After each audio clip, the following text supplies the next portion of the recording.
Hello, this is the third issue of Marth and the Machines, with something slightly special, a 15-point Mark II battle report between the military genius and the girl with a grudge, Irusk vs Ashlynn the Lees.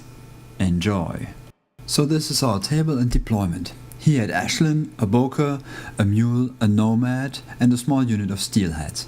I had Irusk, my Spriggan Alexander and Beast 09.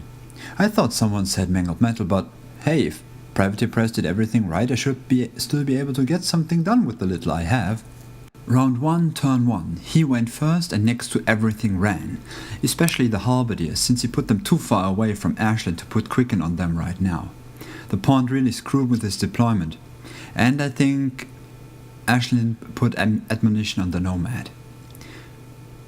My turn starts off with one focus to the Spriggan. He then runs up, then Irusk casts superiority on Beast, moves and puts Iron Flash on himself, and Beast runs. In his second turn he shifts his whole force around, probably to get the halberdiers as far away from the Beast as possible. Those mercenaries can really run. I, in my turn, upkeep both spells, give 2 focus to the Spriggan because I'm being stupid, and then the Spriggan charges the Nomad. The target, however, scoots off due to admonition. Epic fail. I then run the Beast to engage the Boker. Irusk moves up, tries to shoot a halberdier but falls short. I then cast Inhospitable Ground. Even with Mark II fixes, it should still keep me safe from too much harm. Round 3, in his turn, he starts by feeding focus to the Nomad and Mule, and then he feeds with Ashlynn. She also puts admonition back on the Nomad. The Mule shoots at my Spriggan, crits, oh wonder, and throws him back a bit, but not enough to reach Irusk, though far enough away to prevent the halberdier charge with Inhospitable Ground up. The Nomad and Boker wail on the Beast and put quite some damage in. The halberdiers run at the Spriggan. Okay, this picture needs some explanations. Due to the stupid hill, the jacks wouldn't really stay still. So we placed the wooden chips, which are all large base size and thus double as rack markers, there. The left one is the Spriggan, the right one the Nomad. And here's how this came about. I upkeep all spells, then give too much focus to Beast and to the Spriggan, using one to shake the knockdown effect. Beast shuffles around to get some more halberdiers within reach.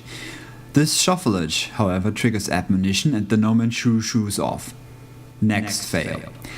Beast triggers its imprint and thrashes, killing 2 halberdiers and the Boker.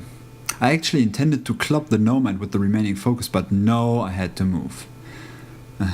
But this is the Spriggan's chance at glory. He charges, demonstrating the new bulldoze rules to my opponent, and reaches the Nomad and Mule. But then Snake Eyes on the charge attack roll. Irusk charges the halberdiers, but due to Ashlynn's feat, which my opponent found out he misread, it still works against the enemy, manages nothing. His following turn, the Mule and Nomad scrap the Spriggan. Arm 21 is not as high as everyone makes it out to be, but it took 2 of them. The halberdiers fail against Irusk. Ashlynn moves. My turn. We decided to move the hill away. It was not going to be of importance anymore anyway. The wooden chip is the wreck. Beast is loaded with focus, charges in and gives the Nomad some serious trashing. Irusk hacks at the halberdiers, killing one, triggering quick work, causing the question of whether he could shoot at other halberdiers ever since he's still engaged and it's a normal ranged attack. We just said he could take a pot shot at Ashlynn, but sadly he misses even boosted. He then hacks down another one and shoots at the unengaged halberdier, but misses again. His turn. Ashlynn hogs focus, then charges Irusk and stabs him down. The mere imagination of her doing a matrix-like stunt for dodging Beast's swinging axe is totally worth it. Ashlynn wins. In hindsight, I should learn to read and remember what I read. Triggering admonition the second time was completely unnecessary.